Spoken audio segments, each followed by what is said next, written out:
New Thought Media Network. We are a global broadcast network of positive music, media, and entertainment, inspiring humanity's evolution along the journey of enlightenment and creating a world of love, peace, empowerment, and prosperity for all. New Thought Media Network. Positively inspiring.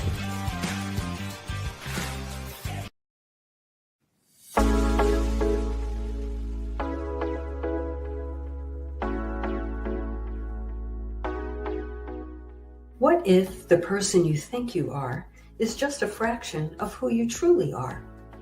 What if years of conditioning and surviving in a challenging world have left you clinging to strategies and beliefs that mask your truest nature? I'm Catherine Duca, psychotherapist and self-esteem coach, and you're listening to Who Do You Think You Are? A show that looks beneath our psychological masks and uncovers our profoundly messy, beautiful, brilliant, tender-hearted essence. Join me as we go in search of the hidden power of our true selves. I'm so glad you're here.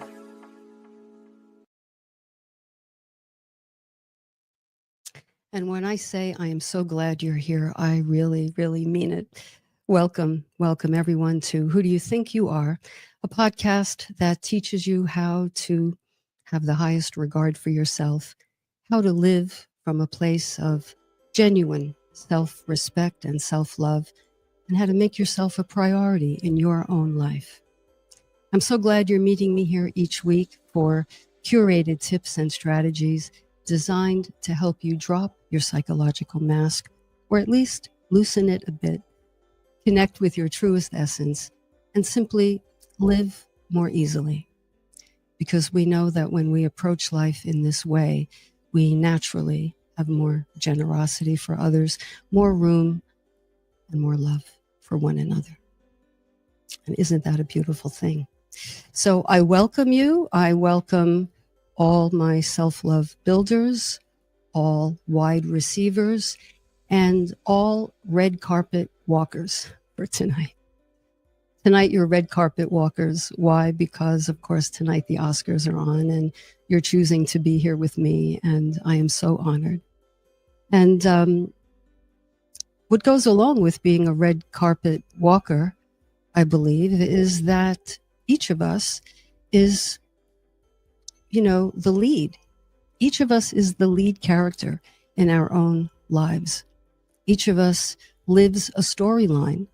And the more we live the storyline according to consciousness, I think the better our lives are, and the more flow there is, and the more love that comes to us and through us. So tonight we are all red carpet walkers. Tonight, I think, is a very interesting conversation. The title of the talk tonight is, I want this, but I do that. I want this, but I do that. What does that mean? Well, actually, I'm going to start with an antidote. You may be relieved to know, those of you who were with me last week, there are no eggs in this conversation tonight. We have just, it's an egg-free zone.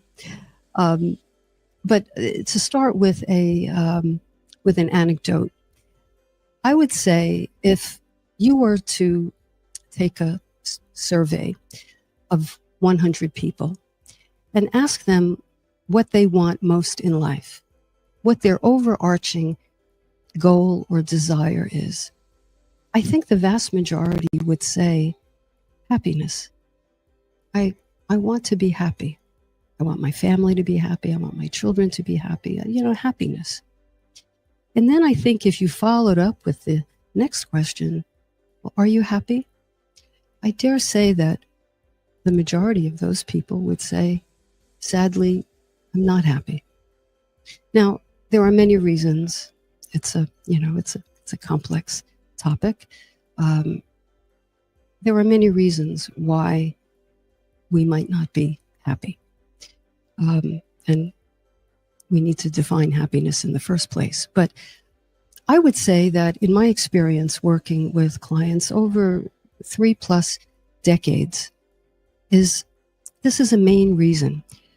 I think it's because people say they want one thing in life. They have one goal, one desire, one dream, but they do something else. They behave in a way or take actions in a way that not only do not bring them closer to actually having their dream or their goal or their desire, but in truth brings them much further away. So I call that being at cross purposes with ourselves. We very much want something. We can't stop thinking about it. We love to daydream about how our lives would be if we could reach this goal. And yet, if we examine our day-to-day, what we find is that the actions we take are not in alignment with what we say we want. So many people call this self-sabotage. Of course, that's a widely accepted term. I prefer to call it we're at odds with ourselves. We're at cross purposes. Want one thing, but behave in a way that brings us something else, usually something completely opposite or contradictory to what we say we want. So it got me thinking, what are the reasons for this? Why do we get in our own way? Why do we trip ourselves up when the thing we desire most is the thing we desire most? So this conversation is about what does living at cross purposes actually look like? Well, the definition of self-sabotage, of course, if you do a quick Google search, you will find that it says it's an underhanded, an interesting term, an underhanded interference with a pursuit. An underhanded interference with a pursuit. Underhanded means you can't quite spot it. It's occurring, but it's going on below your awareness. Another definition, it's an undermining of a cause. Undermining of a cause. So it's when we do something, say something, act in a way that runs counter to our stated goals. So as we go through this conversation tonight, I invite you to, give some thought to where in your life might you have a dream, but you find yourself acting in a way that does not bring that dream about. Something interesting happens actually in our brains when we're at cross purposes. When we think about what we want and we sort of daydream, and I think daydreaming is important. It's a type of, daydreams can actually go in two directions, but I would say a constructive type of daydreaming is when we are visualizing our desire, when we look at it, when we notice how we feel, when we embody the feeling of success or joy that we know we would have an experience if we were to reach our goal. When we do that, our brain releases a bit of dopamine. And as you no doubt know, dopamine is a feel-good hormone. So, oh yeah, I really want to do that. I really want to start that business. I really want to start dating the right people. I really want to bring more friendship into my life. I want to travel, whatever the case may be.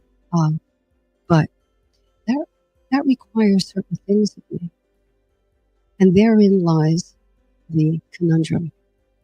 Because oftentimes the things that going after our goals requires of us are things that might be scary, things that might be uncomfortable, things that might feel like too much of a risk. And so when we get into that, those kinds of thoughts, what happens? Our brain, first of all, goes into a bit of fight or flight. Now, it's low level. It's not anything that, you're being chased by a tiger. It's not like that. It's much more. It's much more. It's more of a whisper, but it's there nevertheless. So the dopamine of, oh, this would be a wonderful thing if I could achieve this, collides actually with the chemicals that originate from the part of the brain that is there to protect us from threats. And that part of the brain, the hypothalamus, the amygdala, releases other kinds of chemicals, adrenaline, cortisol, which are meant to get us through a threatening experience. So we have a collision, if you will, of chemical waves. The dopamine collides with the adrenaline or the cortisol, and it can feel overwhelming. And it's a known fact that we human beings will do more to avoid pain. How interesting is this? We'll do more to avoid pain than we will to bring about pleasure.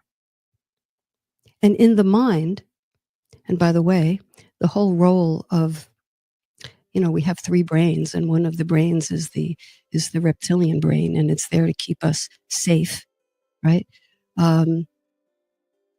It's there to help us procreate and keep us out of danger.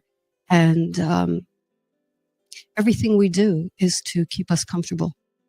Everything in the unconscious part of the brain, I want to be specific when I say that, the unconscious part of the brain exists to keep us safe, comfortable, and in balance. It doesn't care about that we're not meeting our goals. It doesn't care that we're sad. It cares that we don't feel threatened. So, taken together, I invite you to, during this conversation, take a sort of aerial view of your own life and see if you can pinpoint what your goals are and what you do or don't do to try to meet those goals. What kind of action or inaction do you find yourself in? Because it's very important to be able to gauge whether you're moving toward or away from your goal. Okay, so with that, I notice we have some listeners in the chat. I want to say hello. Hi, Leandra from Knoxville. Wonderful good evening to you. I'm so glad you're here. Michelle V, I think we often have to look at the upside. We often have to look at the upside. The upside of what, Michelle? Would you mind adding to that? I'm not sure what you mean about the upside. And while you're doing that, I'll say hi to Judy, an important subject. I think it is. I think it is. So I'm going to think, Michelle, too, of the upside. So I want to give a couple of examples because we have the definition of, sorry, it came through without my finishing. Happens to me all the time, Michelle. So I'll be interested with part two of your message. But we know that self-sabotage is a tripping up, a going in reverse of our goals. But what does it actually look like psychologically, behaviorally in our lives? Well, in my email this morning, incidentally, if you'd like to receive it, just give me a quick email, Catherine@catherineduca.com. Put add me in the subject line, and you too will get a copy of the newsletter every Sunday morning at 5. So I listed a couple of examples. These are taken from my clients. Now, I want to mention a disclaimer. Whenever I mention anything about my clients, these are not my actual clients. My examples are more a composite. They're like an amalgam of the different people I work with, and I pull out what might be a common thread among my clients. So here we have. So I'm going to begin with Tara. Take Tara, for example. I do not have a client named Tara, but we'll take Tara. Okay.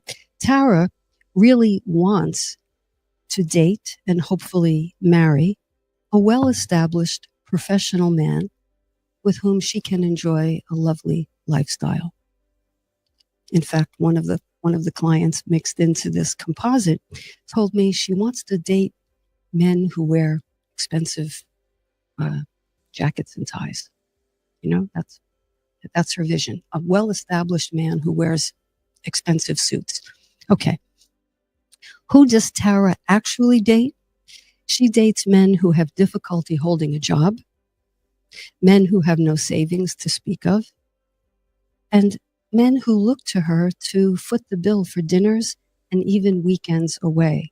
So Tara daydreams about one kind of man, but actively dates a completely different type of man.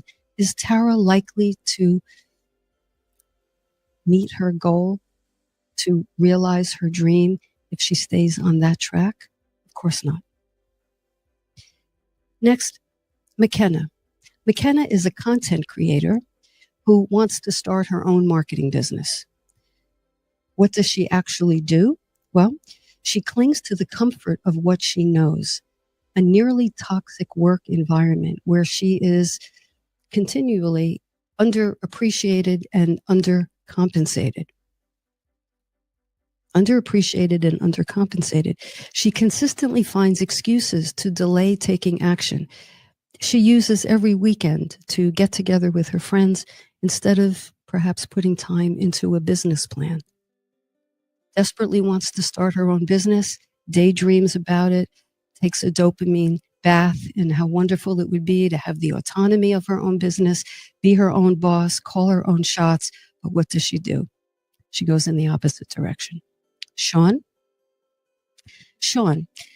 he wants to get himself financially stable to one day purchase his own home, right? That's a great dream. What does Sean actually do? Well, he makes impulsive purchases. He dines out frequently while picking up the tab for rounds of drinks for his friends. And he charges expensive vacations on his credit card instead of making a plan to pay off his debt and save money. Here we have the polarization of, well, I want this, but I do that. A couple more. Lisette wants to find a good partner. She wants to really settle down in a long-term relationship and start a family. Beautiful goal. What she actually does, however, is engages in casual dating and hookups.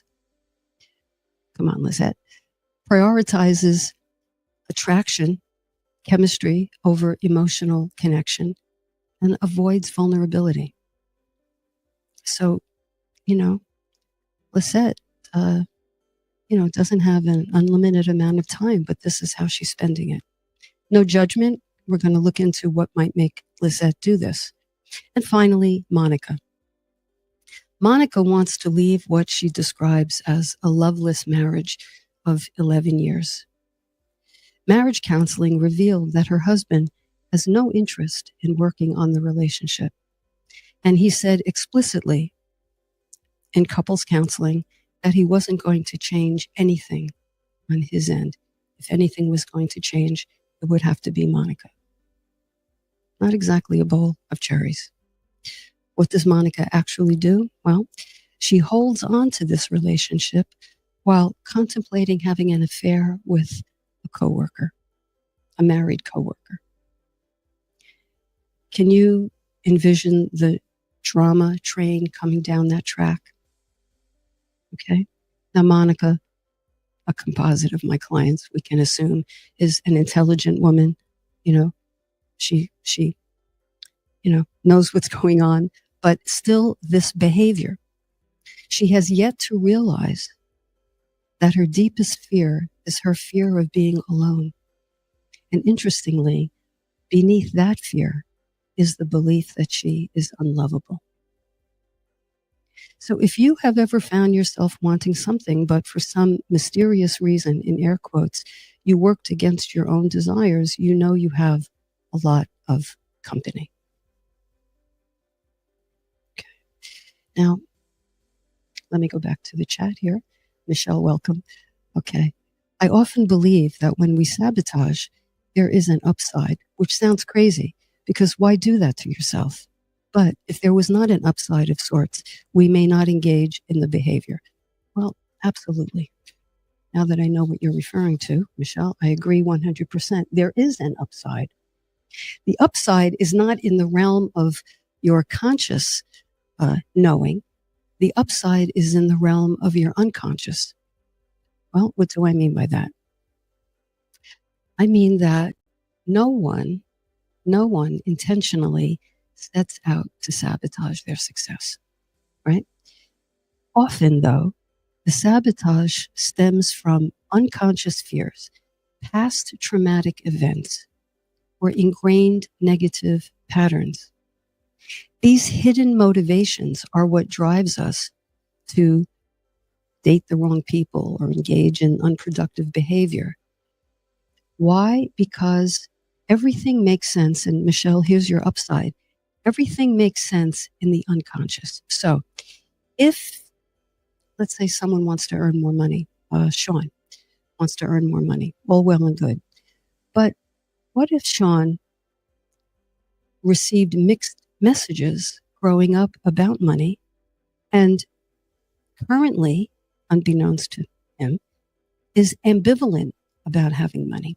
What if he was raised with a belief that money is the root of all evil? What if he heard his parents argue about money and say, money is a problem. You have it, then you lose it, and you're worse off. Money is a problem. People might want something from you. If someone has negative ideas or negative associations with money, the unconscious latches onto that and says, upside, I'm not going to let you have money. I'm going to steer you in a direction where, sure, you'll want money, but you don't have to worry about those concerns because I'm going to make you engage in behavior that's going to guarantee you're not going to get money. So you don't have to worry about the downside. So, Michelle, is this what you mean? All right. In the unconscious, everything we do has an upside. I'm going to say something even pretty radical. Even people who struggle with addiction, and you know all the circumstances that can surround addiction. Addiction, people who, over drink, over smoke, overspend, overeat, they're trying to quell some pain. They're trying to anesthetize some hurt. They're trying to make themselves maybe fill a void. So in the realm of the unconscious, that's the upside. But in actual life, it's a tremendous downside, isn't it? Because you don't reach your goal. And equally, you're perplexed. The people I see are very perplexed. What's wrong with me? Why can't I do it? I try so hard. I'm so busy. Oftentimes, and I've experienced this, I feel so busy. There was a time I would really procrastinate doing the things I had to do to meet my goals. But I was so busy in my head. I was so busy planning. I was so busy enjoying the fruits of my labor. I was so busy trying to problem solve.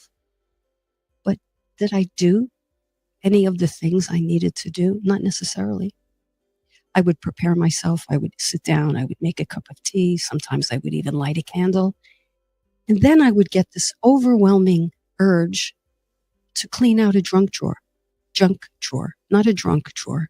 Did I say that? A junk drawer, or file my nails, or do something else that seemed urgently important. And then I was too tired to do what I had to do. I used up too much time.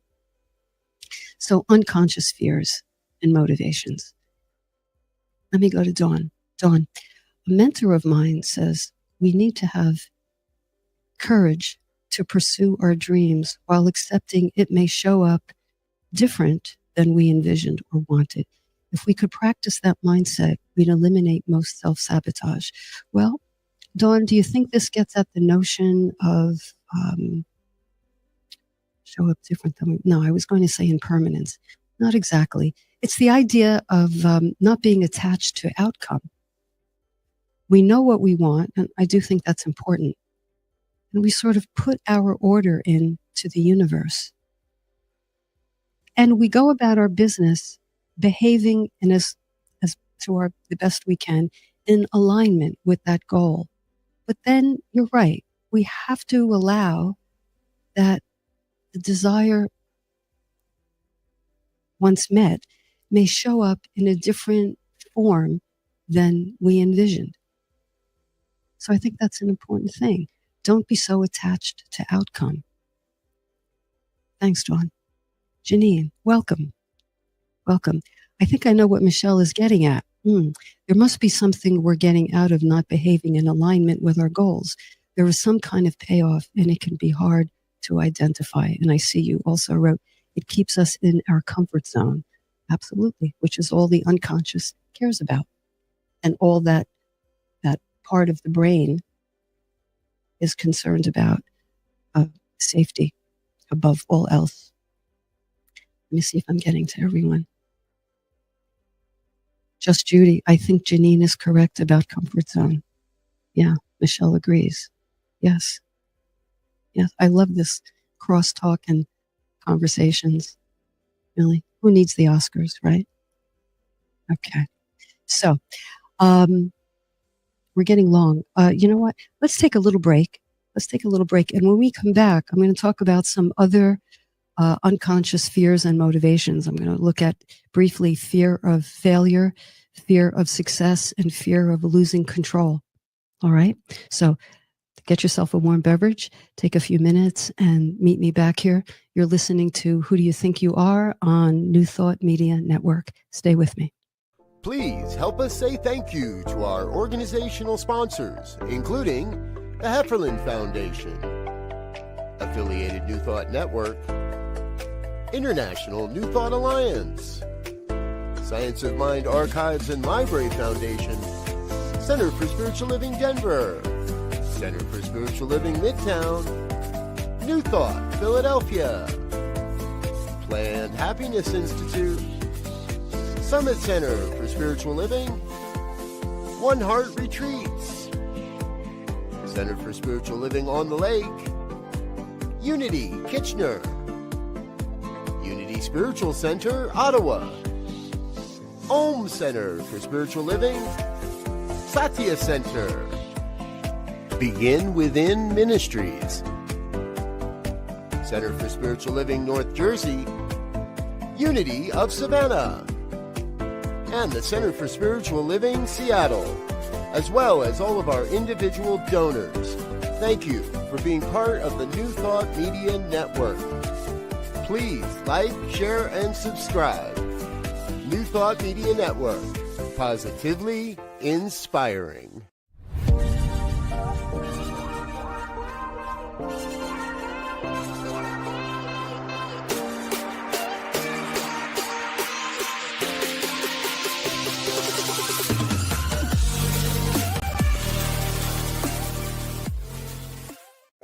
Welcome to Science of Mind Archives, your gateway to spiritual wisdom. Join us for our grand opening gala. Experience a weekend of inspiration. Enjoy a ribbon-cutting ceremony, a gala dinner and workshops, plus a labyrinth walk and town hall. Connect with a community of seekers. Explore spiritual teachings and resources. Find your path to personal growth. Join us from April 24th to 27th. Lodging options are still available. Visit our website www.scienceofmindarchives.com for more details. Please RSVP by March 15th. Featuring Reverend Jesse Jennings, musical inspirations with Karen Drucker, and the spirit of Ernest Holmes. Come celebrate our new home at Unity Village, Lee's Summit, Missouri, and please visit www.scienceofmindarchives.com.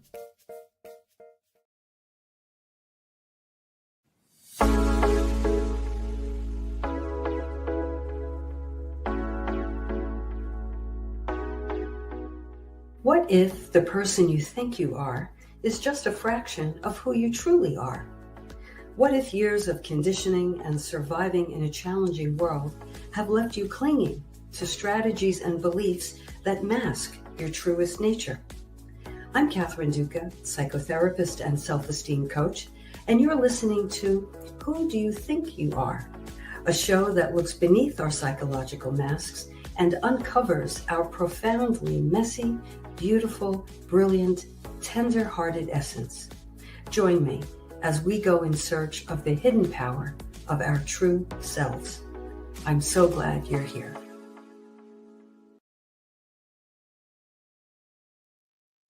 And welcome back.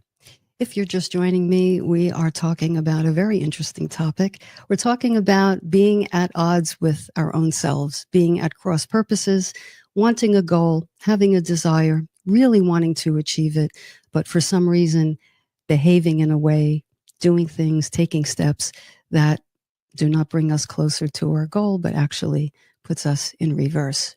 And we had some great comments, and we're talking about the upside. You might not expect this, but the upside of avoiding meeting our goals. So we just went through that in the unconscious, the part of our mind that is always trying to keep us safe and balanced and comfortable, we do things to stay safe and comfortable and balanced. And if we don't identify that, we are kind of the tail being wagged. We're not really in control of it. So we're going to talk about now 3 common fears that trip us up. But before that, I forgot to mention, I came across a very beautiful quote from Muhammad Ali. And he said this. He said, quote, "It's not the mountains we're climbing that prevent us from achieving what we want. It's the pebble in our shoe." Close quote. Right? It's not the big mountain. Because probably in our vision of what we want, we picture, well, I have some things to do. But okay. But it's the pebble in our shoe.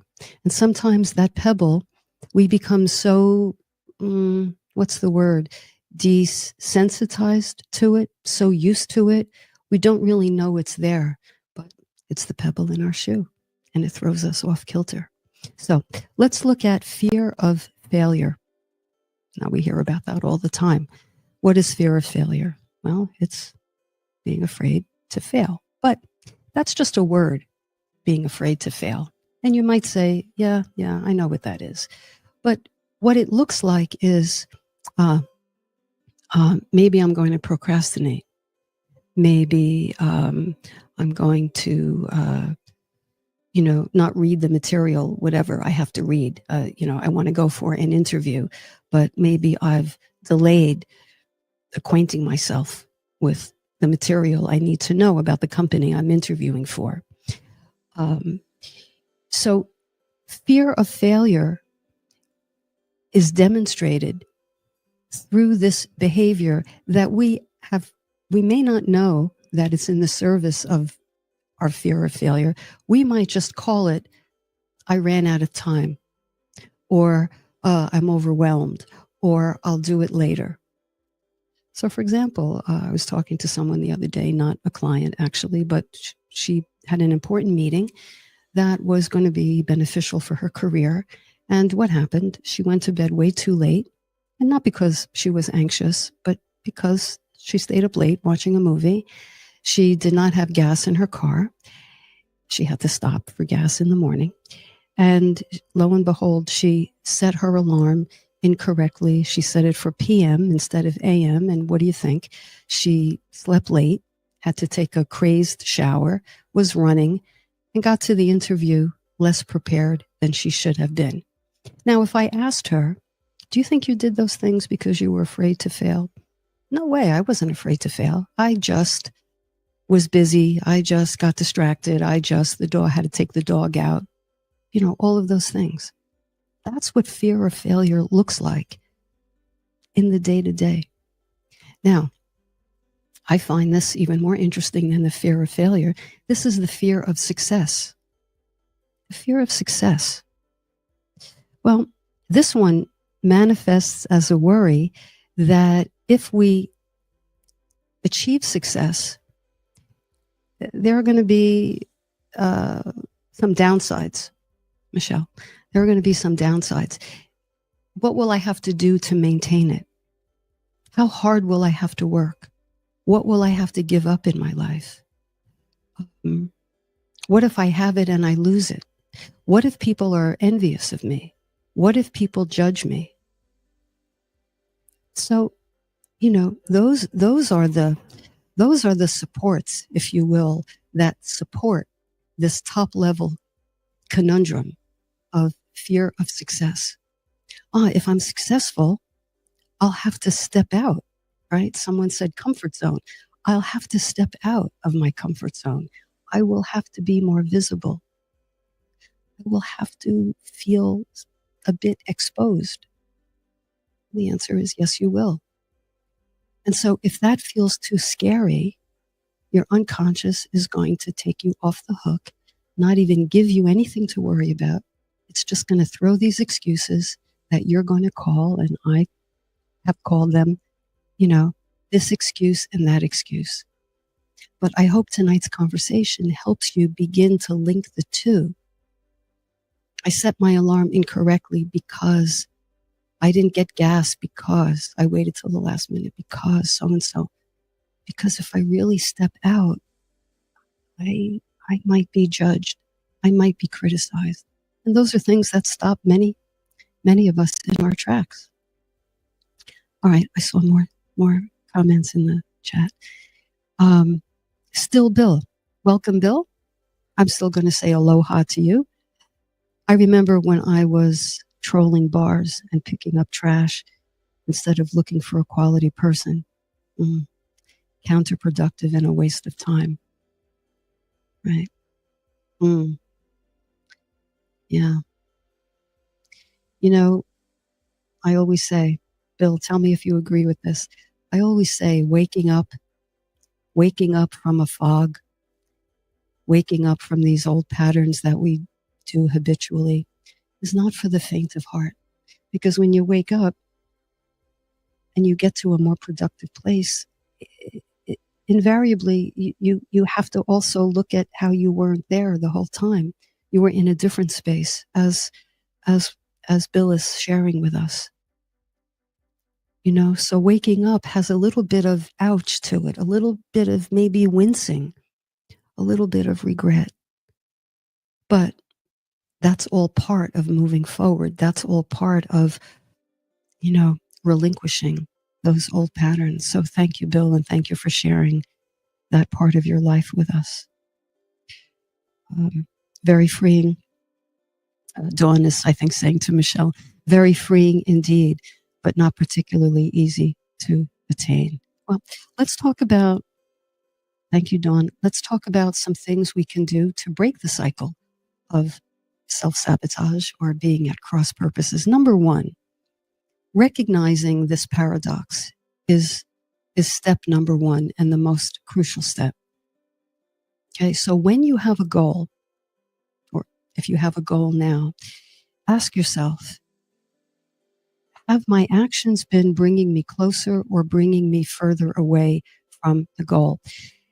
From that aerial view, you can better gauge what you're doing. At eye level, it's hard to see because we're in our excuses. We're in our rationalizations. But up in that helicopter, we can look down and we can see, wow, I'm nowhere near my goal. I've taken myself away. So monitor yourself. When you notice yourself veering off course or going in reverse, ask yourself this simple question, but it's to redirect yourself. What is one thing I can do right now to move closer to my goal? Can I go to bed at a more reasonable time? Can I delay looking at the movie? Can I stop scrolling? You know, can I do the research I need to do? Can I look into, if you're closer to this, if you know it, my fear of judgment, my fear of rejection? Can I look into that and explore where that comes from? Because I want to have a partner in my life. I deserve to have a partner in my life. But if we're not willing to walk through that hallway of risk, how are we going to get to the other side? So, risk taking, good risk, calculated risk, reasonable risk is like a muscle. It's a muscle that has to be exercised, or else what? It atrophies. And then, the longer we go without using it, the harder it is to muster it up. So we want to be stalkers of these patterns. Examine and self-reflect. So the next time you want to clean out a junk drawer, ask yourself, could I be using this behavior to avoid doing what it is I need to do? Am I avoiding showing up for myself in the way that I know I'm meant to, in a way that would bring me joy? Right? Thanks, Michelle, agreeing. Yeah. So, self-sabotage. Where am I not giving myself a chance? Where is the red carpet laid out right in front of me, and I'm going through the back door, through the basement, and trying to find my way? You deserve to be on that red carpet. You deserve to shine in the role of lead performer in your life. You're the performer, you're the director, you're the grip, you're the camera person. And if guided by self-respect and self-love that comes from knowing who you are, not who you think you are, but who you really are, a person in the divine, a person with unlimited capability within you. Again, I often say the very thing that keeps the planets that we saw the other night in the galaxy, the very thing that keeps those going, that keeps the earth rotating, that keeps the blades of grass growing and babies born, is the exact same potentiality that exists within each of us. But then when we play small and we say, yeah, but I'm afraid that, so-and-so and so-and-so are doing better than I am. I'm afraid that they'll judge me. Guess what? They will judge you. If you step out and expose yourself, people will judge you. And let me ask you this. Do you think you judge other people? I think until and unless we really, really, really practice and work at it, I think most of us do. Now, it doesn't help anybody. And of course, if we do judge other people, I'll bet you anything, we judge ourselves most harshly. So it doesn't pay to judge. It pays to work on these judgments. You're really born out of fear. Comparison, paranoia is born out of fear. So the next time you come up against a junk drawer, ask yourself or remind yourself, what are my core values and goals? I find that that's not the easiest question for people to answer. It's really very good. It's a very rich question. And if you have trouble, Google core values. And what you will discover is a list of values that could help you get in touch and embrace and claim values that you want. And you may find, oh, wow, I thought that was my value, but I don't really live my value. Do I want to live my value more? Usually it's a good feeling because you're in alignment and you're allowing the flow. So another question to ask is, if I were to guess, what unconscious fears or motivations might be driving this behavior? Try not to believe everything you think of the excuses. I just ran out of time. Oh, I'm not that sort of person, or that's meant for other people, or it just comes more naturally to other people. Even if that's true, look beneath that, because those are just smokescreen rationalizations for your fear. That's the language of the unconscious. And I promise you this. I promise you this. If you identify what your fear is and you can trace who put that in your head and when it got into your head, you can then challenge that. Oh, that's what I learned when I was 8. Well, you're not 8. And you're not your parents. And your parents were probably well-meaning but flawed people. So you can take that 5-year-old lesson and put it through the maze of your intelligence and your wisdom and see what comes out. See if you can define yourself more on your own terms. So, what's holding me back? What would it look like if I aligned my choices with my desired goals? So these are different ways of getting at the same core issue.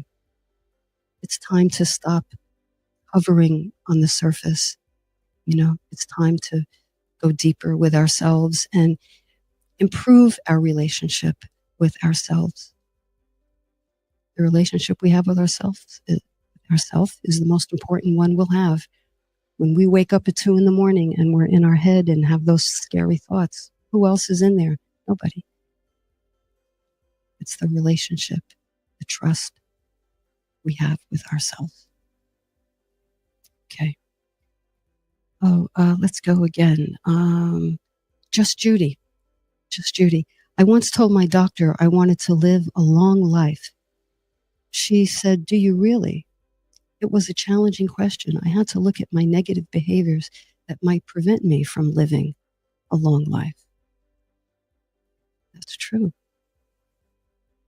You want to live a long life, right? Those of us who do, we have to do things to support that goal. But there's a perfectly realistic, like day-to-day example of when we can go, what am I doing? What am I doing? All right. Janine says to Judy, Judy, it's great you use that opportunity to examine your behavior instead of getting defensive. Oh, that's the other thing. Thank you, Janine. That's so true. How often, because maybe we're a little ashamed, which we shouldn't be, but of course we are, because we say, what's wrong with me? And then if somebody points it out or makes us question it, we can run away because we feel a little embarrassed. And Janine, you're right. Judy, we're so glad you didn't. You took the question and you went in, and I think you got somewhere with it. So, Leandra, thank you for these suggestions. Very helpful. Oh, you're welcome. You're most welcome. Okay. So, I'm going to take a quick question that came in this morning. Let me see if I can quickly pull it up. It kind of gets at what we were saying here. Let me know if you think honestly that you can take what we're talking about here into your life, as in tomorrow morning, and begin to apply this. Oh, Joshua. Hi, Joshua. Welcome. Good to meet you here. I've been taking notes. These are great thoughts and strategies. Well, thank you, Joshua. You just answered my question. How does this land with everybody? All right, question. Question from Marco. I've been offered a promotion at work, but I'm not sure if I should take it. I'm afraid of being seen as, quote, too egotistical, too big for my britches, as my dad would say often about me, or that I'll lose friends and colleagues. How can I make a decision that's right for me? Offered a promotion, not sure if I should take it. Why? Not because he's not saying because I don't know if I'm qualified. He's not even saying I have imposter syndrome. He's saying judgment. I'm afraid of being seen as too egotistical, too big for my britches, as my dad would say, hint, hint, as he would often say about me, or that I will lose friends and colleagues. How can I make a decision that's right for me? Well, I think your beacon is the last part of your question, Marco, which is a decision that's right for me. You know, oftentimes I hear people say, when someone says, oh, I'm afraid people will judge me, I hear a common response as, no, they're not. People are too busy to be judging you. People have their own lives to think about. They're not looking at you. Well, I don't know about that. I think we live in a pretty judgmental world. But what I say to that is, how much are you going to let that run you? And who's judging you anyway? Brene Brown, Daring Greatly. People who sit on the sidelines. It's the people who sit on that bench. Boy, that bench is home to know-it-alls and people who think at times they are big players and they know just how to do it. But they're oftentimes not on the field. They're on the bench or in the dugout. So you have to decide, Marco, are you going to let these judgments stop you from doing what is right for you? Because people will judge you. And to that I say, if you're Mel Robbins, you say, let them. If you're Catherine Duca, you say, so what? So what? Get past it. Let's all support one another in taking the risk, in being bigger than the judgments we're worried about. Because how are we going to get to the red carpet without it? And look, judgments, they can sting a little bit, but what are they? People's opinions, The more rooted, I believe this, the more rooted we are in knowing we are love and we're not perfect beings and we are works in progress and we are doing the best we can with self-respect and respect of others, then you make your orbit a place of love and acceptance and gentleness. And yes, you have opinions. It's important to have opinions. Not being in judgment doesn't mean, you go deaf or, on your own opinions. But your opinions will have less of an agenda behind them.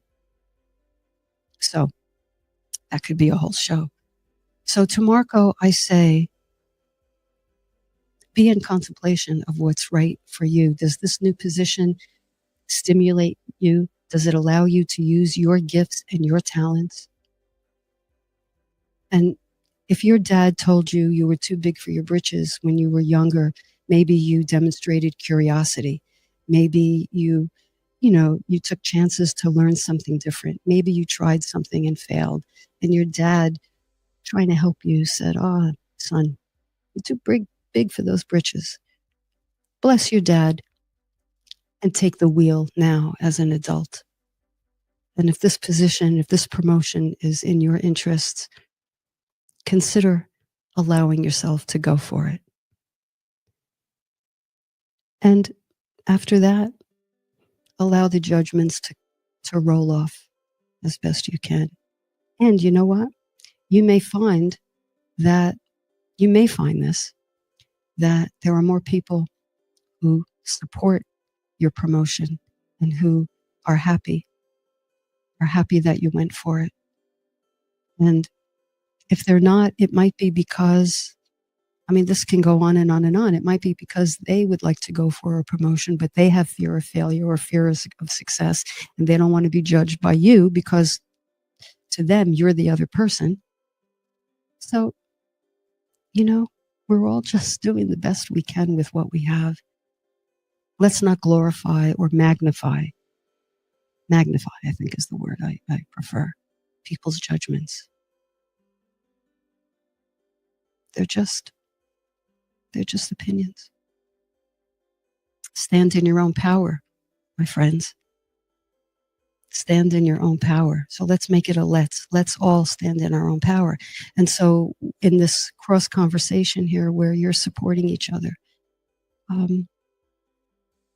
this is a template for what we can do outside with one another. So I hope this was a wickedly constructive conversation. I hope you're not in the dune somewhere. And I hope if this was a conclave, it was a good one. All right, I'll stop there. Dear listeners, wide receivers, red carpet walkers, I wish you well tonight. Thank you so much for joining me. You honor me, giving me this time. Be well. Have a good night's sleep. Keep the challenges on the back burner for tomorrow. They'll be there. You are loved and you are love. Take it on the road. All right. I'll meet you here next week. Thank you so much. You've been listening to Who Do You Think You Are? I'm Catherine Duca, and you've been tuning into this wonderful network, New Thought Media Network. I look forward to seeing you next week. Good night.